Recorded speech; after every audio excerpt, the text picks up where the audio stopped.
Okay, I'm gonna ask you a question and I want you to think of the very first thing that pops in your head. What is the last TikTok audio that got stuck in your head? You know what I'm talking about, right? It's when you watch 100 videos with the same trending sound and now there's nothing that you can do about the sound that's stuck in your head. Now, when it's a sound that you love, getting it stuck in your head is a great thing. But if it's a sound that you hate, it's the worst, not being able to get it out of your brain.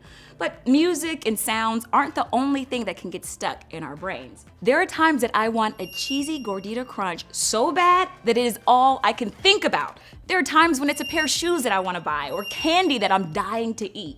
Listen, we all have that idea of something living in our minds rent-free, whether it's a thing, a person, or an idea. So, in this series, Potential, we're talking about dating and relationships. You may not call it dating, but I'm sure that you can figure out what I mean. You know, it's whatever label that you put on it. We're talking about the idea of having somebody in your life that you're interested in romantically, and that hopefully they're interested in you too. Okay, so if you found yourself interested in someone recently, then you know that it can be a lot like that cheesy gordita crunch. You just can't get that person out of your mind. No matter how hard you try, thinking about them never gets old. Talking about them never gets old, at least not to you. And that's normal, by the way, and it doesn't have to be a bad thing. It only becomes a problem when a person or the idea of having a person becomes an obsession. So, how do you know when thinking about someone becomes an obsession? It's when you have that somebody in your life and they're all you think about. It's when you have that somebody in your life and they're the only person you spend time with. The people closest to you haven't even seen you in a while because most of your free time is spent exclusively with that person. It's when you have somebody in your life and they're all you talk about. Your friends don't even have to guess what you're gonna talk about today because they already know. It's when you don't have somebody in your life, but the idea of somebody takes up your headspace. You're searching and you're waiting and you're hoping that you would find that person and you talk about it more than anything else. So most people fall into one of two categories when it comes to this. You either think, that is not me. I'm not that person, am I? Or you might be thinking, why is that even a bad thing? And there's nothing wrong with having someone in your life. And there's nothing wrong with you being excited about it. And if you don't have someone in your life, and if you wish you did, there's nothing wrong with that either. But when everything else in your life seems to fade out because of this person, it can become problematic. Why? Because you get distracted. There is so much to do in high school that actually matters. And it's easy to miss out if all you're focused on is the relationship that you're in or the idea of the relationship that you want to have. Like chances to make memories with your friends, chances to connect with your family. You'll miss out on chances to develop your talents. You may even miss out on chances to learn new things or influence others.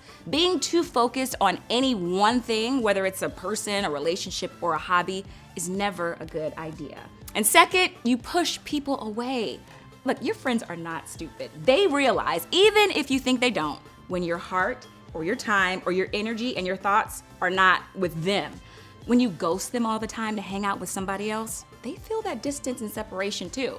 If you're not careful, eventually that can take a toll on relationships. All of a sudden, the people that you used to care about the most, they don't feel like you care about them, even if you do.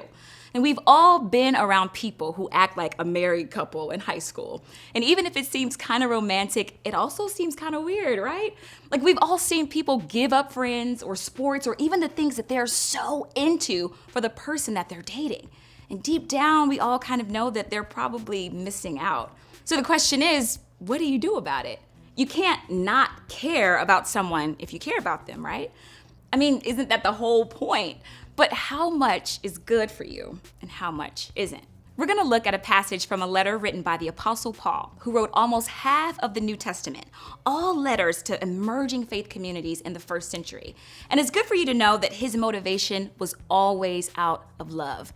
He wanted people to love God, love each other, and live better lives, which is something that we all want too. The letter that we're gonna read from today was written to a church in a town called Ephesus, which was a very diverse place in modern day Turkey.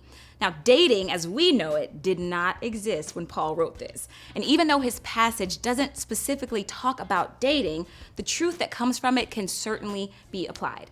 So this is how Paul starts. Be very careful then how you live, not as unwise, but as wise. Paul is basically saying, pay attention to how you're living your life. Don't just let life happen to you. And as you choose how you live, wise is better than unwise. Wisdom is more important when we talk about dating because having somebody in your life is rarely as easy as right or wrong. Most of the time, dating decisions have more to do with what's wise or unwise. It's rarely as much about, is that person good or bad? And it's more about, are they good for me? Or are they good for me right now? Paul is encouraging his audience. Pay attention to what you do and then make the wisest choices that you can. This principle can be applied to just about anything, your friendships, school, your schedule. But for the sake of today's conversation, here are some questions to ask yourself when it comes to dating. First, at what point does being interested in someone or the idea of someone cross the line into obsession? When it comes to my interest in dating, how close am I to that line? So what are some indicators of interest and what are some indicators of obsession? Okay, so for example, following someone on Instagram, that's interest, right? Now, checking their Snapchat story constantly, all day to see if they posted something new, that's obsession. Okay, here's another one. Saying hey to them when you see them in the hall, interest. Yeah. Now, being late to your next class to walk by them, that is obsession. Okay, here's another one. Sending someone a good night text, that's interest. But having their face printed on the pillow you sleep on, obsession. And by the way, if you're wondering, yes, I have a friend that actually happened to. Paul is also not done making his point here. He continues, making the most of every opportunity because the days are evil. Now you may be asking, is Paul saying that the world is falling apart? No. So in Greek, the original language that this letter was written in, the word that Paul uses, evil, it means something a little closer to being annoying or difficult or time consuming. In other words, your time gets taken up by so many different things that it's important to make the most of the time that you have. Paul is simply pointing out our habit of wasting time in unwise ways. It was true for people back then, and it's true for us too. We all know what it's like to waste time on all the wrong things. Sometimes we do this and it's not a big deal, but sometimes we miss out on the stuff that really matters. So Paul wants his readers and us to make the most of our time. And when it comes to high school, this is important. High school is a unique part of your life, and you will never experience anything like it again. You will look back at these days and be surprised at how much it matters and how much it shaped you. And you don't want to say, I missed that time with my friends because I was always distracted with this one relationship. Or it sounds like it was fun, but I don't remember much of it because I only hung out with one person. You have a chance to encourage your friends, influence people who are younger than you, and develop yourself in so many areas while you're in high school. Dating can be a great part of that, but when it takes up too much space, it has the potential to leave you or the other person with hurt or regret. In other words, God is at work in your life, and God wants to use you in specific ways while you're in high school. And while dating could be a part of that plan, it can also be a distraction from it. So to make the best use of the time that you have in high school, one thing that we can take away from Paul's encouragement to us is this: nothing in life should hold you back from the rest of your life. That's not a knock on the person that you like or the person that you're dating. And it doesn't even mean that that relationship doesn't have potential. But it does mean that the more we make someone the entire focus of our life, the more potential that we have to miss out on other things that also matter. And don't miss this: another human being is not meant to carry the weight of all your emotional needs. Now, that's too much to put on one person. And not only that, but sometimes the best way that you can care for another person is by helping them make the most of their time too. Is dating something you can do with part of your time or part of your attention? If so, awesome. You have a ton of other parts to focus on right now. But if your dating life is holding you back from the rest of your life, it may be time to rethink some things. And here's what that looks like. So first, broaden your focus. When we become so obsessed with the person that we're dating or the idea of dating someone, we can lose sense of all perspective. And so to get it back, start living a life that includes more than just one person. Expand your world, broaden your focus outside of the person that you're dating. Next, if you're currently in a relationship, don't forget the people around you. Don't ditch your friends. Don't abandon your family. Don't lose interest in the people who have been there and been important in your life. It can be so easy to want to spend all of your time with that person that you're in a relationship with because, yeah, they're awesome. But don't let the other relationships that you have drop along the way.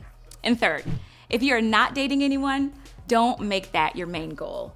If you're not happy with your life or who you are while you're not dating someone, then you will not be happy when you are. No one can make that change for you. You don't need another person for you to have a great high school experience. Go be you. Do things that you like to do. Hang out with people that you enjoy. Okay, listen, dating is not a solution. And why? Because being single is not a problem unless you've made it a problem. If you meet someone along the way, that's amazing. But don't spend high school waiting around for that person to just show up. There is way too much that is awesome about your life to not enjoy it because you wish that you were in a relationship. Listen, dating can be a really good thing, but don't miss out on being in high school because you're taking dating too seriously. Don't miss out on the chance to figure out who you are because you're too consumed with a relationship. Remember, nothing in life should keep you from the rest of your life, and that includes your relationships. If you feel like, hey, that's me, then maybe you can pull your small group leader or another trusted adult to the side and let them know that you'd like some help. They can help find creative ways to get things back into perspective, and sometimes talking about it makes all the difference in the world.